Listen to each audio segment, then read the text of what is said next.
Hey Neppers, it's me, Wild Neptune. This video going over a tier list for the upcoming 5-star selected ticket we're getting due to the compensation because of the scrapped awakening system. If you like this content and want to see more like it, please leave a like, comment, and subscription down below. Any support is appreciated and I thank you very much. Anyway, let's get going. In front of you, you should see the full tier list. Now, I know I just made one for the triple banner, and I was debating whether or not I needed to make this, and I decided that I have enough of a different criteria for the selector and the triple banner that the tier list would be a little bit different, and my suggestions would also be different on what to take from this. In addition to that, what you pick from this might also determine what you take on your banner. I will also say, as a warning, we are supposed to get a balance update notes this weekend, so you might want to wait until we get that before you choose who you take from your selector. Going over the tiers, we have tier 1 PvP and tier 1 PvE. They just split so I can talk about them in sets, but they are virtually the same tier. We have great. These are overall very strong heroes in certain aspects of the game. We have good. These are just solid picks that don't get maybe picked as often or maybe used in kind of less important aspects or have more replacements, but they are solid nonetheless. We have niche heroes. Heroes that might do one thing particularly well or might have fallen off the wayside, or might do several things well, but there are also less important things in the game. We have bad or imprint only. These are heroes that might be useful places, but generally they're just better options or options that are just more accessible or affordable, like 3 or 4 stars, mainly 3 stars, let's be honest here. Or they are free heroes, or again, you're picking them just for an imprint for another hero. And finally, final tier, we have can't. You cannot pick these. Now, I have included every single hero that has been released. However, there is a good chance that some of them will not be on the ticket, and this includes Naqual, it includes Brig, and includes Kane. I don't suspect that these 3 will be on the ticket because last time we got a 5-star artifact selector, we were not able to choose things like Golden Rose. So I suspect the same thing will happen here. Because I went over most of these in my other video, I'm not gonna go too much into detail. I will pay special attention though to ones that have moved up in tiers or down in tiers because of the selector, and also ones that were not on the list because I kind of skipped over them because I didn't expect them to be on the triple banner. Also, another thing with noting is that it's just the hero here and not the artifact, which is why some of the positionings are different. And my tone in just a couple of days has changed slightly on some of the units, and we'll talk about that too. So, starting off with tier 1 PvP, we all know that Destina, Rand, and Lua are all very strong. You might have remembered that in my other list, Lua was a little bit lower because their artifact is only okay, and there's just better things to pick on a triple in my opinion. However, just as a singular unit, Lua again is the strongest unit in PvP that we probably ever had. Unnerved Hua is definitely very close, maybe even better. That's debatable, but there she is. But Naqual, or as I call her, Nyquil, because she's supposed to sleep when you fight her, is also basically a fire Lua. Not quite as good as Lua, but still heavily used, very strong. Worth noting too that Naqual does not have a story spanner, so the only reliably way to get her is by either a selector like this or in a triple banner. However, again, because she's very new, I don't suspect that she'll be on it, but if she is a decent pickup if you don't have her. Moving down to tier 1 PvE. So these are PvE heroes basically, except for Wanda. She's kind of half and half. She's good in like a lot of aspects of the game. You remember too that Tamarin on my triple banner was also something I didn't suggest taking because you really only need one of her, and her artifact, while good, isn't a game breaker most of the time. However, as a selector pick, we just get her automatically. Tamarin is undoubtedly one of the best units you can take. Actually, if you don't have Tamarin, she's probably the best unit that you can take from this, and I would heavily suggest that you do that. Brig, who wasn't on the list before, amazing in PvE. Probably a game changer in terms of your expeditions. If you don't have Brieg and you have Tamarin, and you can get him, and again, I don't think you'll be able to, but if you can, he's an excellent choice. And we all know that's how good Iseria is in your PvE content. Moving down to the Great Tier. Again, these are units that are going to be overall very strong in different aspects. And most of them are familiar from our previous list, so I won't go too much into detail about that. Most of these are very PvP focused though. In fact, all of them are very PvP focused for this set. Senya, really good anti-aggression. Zahawk, anti-evasion. Bihu, just very strong against like things that buff a lot, things like that. Very underrated, I think, in the meta. But I do think he's getting now the fair due that he's been due for a while. Yolha, now with the Awakening System scrapped, Yolha is just still better Crow. And that's why Crow's also dropped down the list. In fact, that's why a lot of the units that were going to be up here due to the Awakening System also dropped down on the list here. Para, still a very good speed unit. Again, not as strong as Ran because she's weak against things like Moon Bunny and Sulika, stuff like that. Yeah, then you have Shu and Lilius, who are very strong right now Guild Wars units, especially on defense teams, but also can be picked a little bit in World Arena. More Lilius than Shu, because Lilius has a little bit more utility than that, but still fills a particular niche that not other characters can fill in the game. Dropping out to good. These are heroes that, again, are going to be okay in certain roles, maybe more niche overall in what they do, but do things particularly well. And Politis is first up here. And I would say that Politis, because of ML Euphine, has dropped down a tiny bit. Even before that, she wasn't being used as much, as she can really hurt your draft if you don't draft it correctly. Definitely one of those like draft game knowledge things where pick her in the right spot, she can win you games, but if you pick her in the wrong spot, you just lose automatically. So just be careful with her. Definitely a high skill cap hero, in my opinion. Lencia, again, very good for things like Guild Wars offense, especially. Sharoon, good against things that have like cooldown stuff like that. So like Meteor Calric. Even though I say Meteor Calric is fallen off a bit recently, I don't really see him that much in World Arena now. Haste, still the best defense breaker for your rifts if you need him. Celine. Celine is an interesting one here.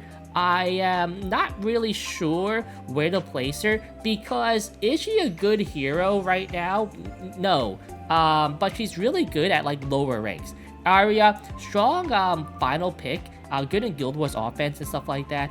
Very hard to build though. Charlotte. Actually, Charlotte is a nice tech option if you can gear her well. Not amazing or anything, but you'll pick her maybe a couple of times and she'll surprise you. Elagos, good aggressive character for certain like Cleave or aggressive teams. Cleave is not very strong right now, but Elagos can be a nice tech option in those compositions. Then we have Crow.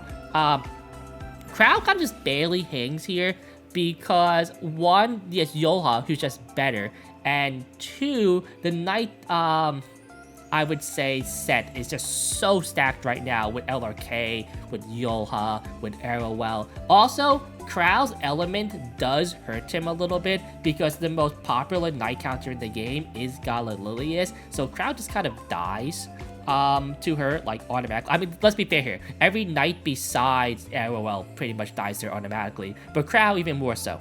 Moving down to the niche tier, and again, heroes here will have very specific roles, or maybe do things that are, like several things well, that are not quite as important as ones above them.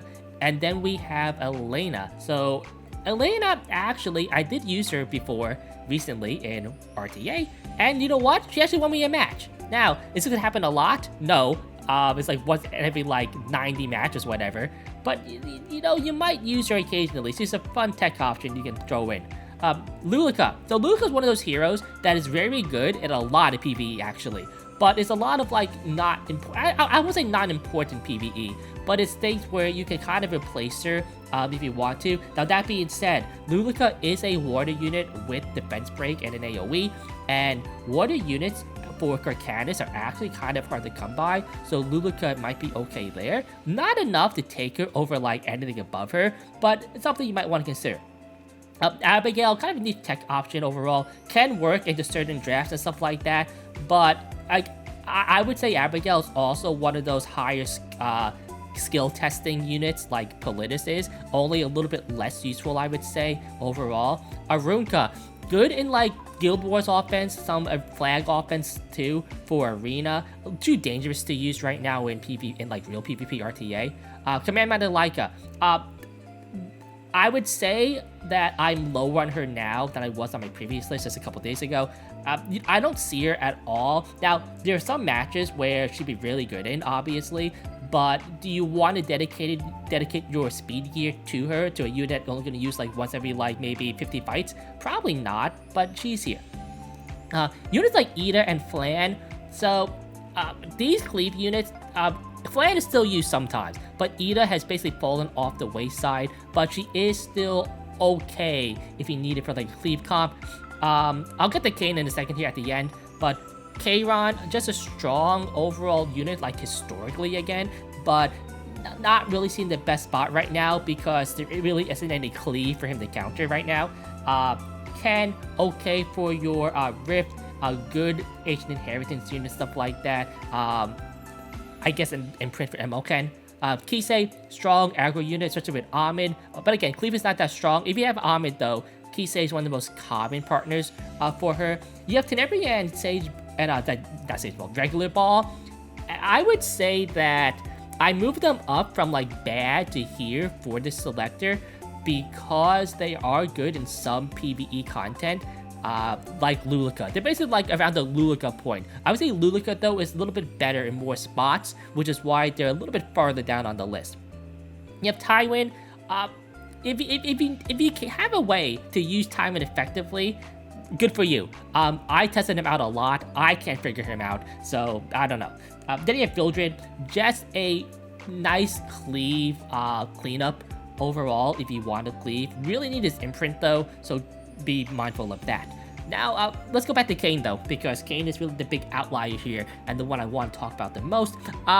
So if you're doing Rift, and you know you're getting close to like the one shot and need that one unit to do it, Kayn is probably not a bad option.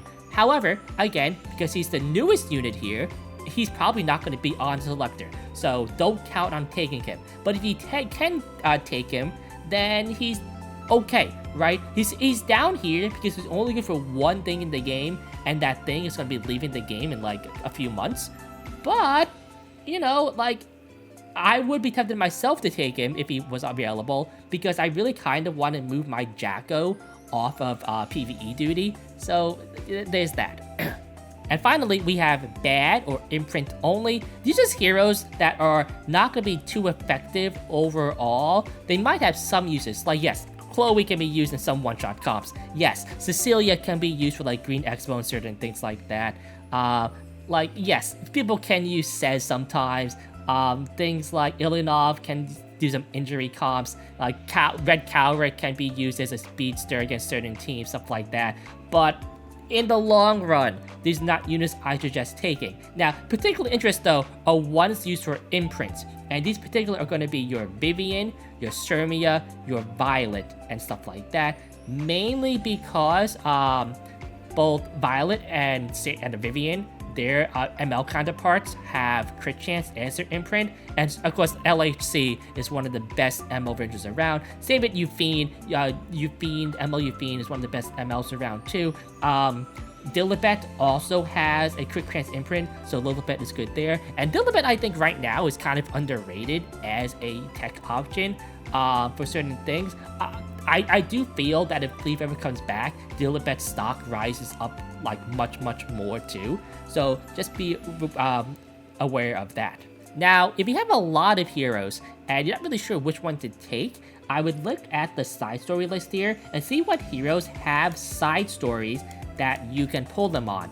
So this is the whole list here. Keep in mind that the newest heroes like Kayn here, Brig, and Abigail do have a cooldown until they're available for story summon. So if you so let's say for some reason Brieg is available on the selector, and you look at this, well, there's still like 4 months before you can take him from story summon. So just be aware of things like that. Although once again, I don't think they'll be on it. And some heroes just don't have story summons. Like again, Naqual, Ravi doesn't have one notably. Although for Ravi too, I would also take into account that part of the reason why you pull on Ravi is to get the side goods. In fact, that's probably the main reason you pull on her banner, is to get side goods. And also, Ravi has her own banner too. And I'll talk about the upcoming banners a little bit at the end of this video also. So, but just, keep in mind that some units will have story summons if you have like excess bookmarks that you want. And especially notable for ones that have good artifacts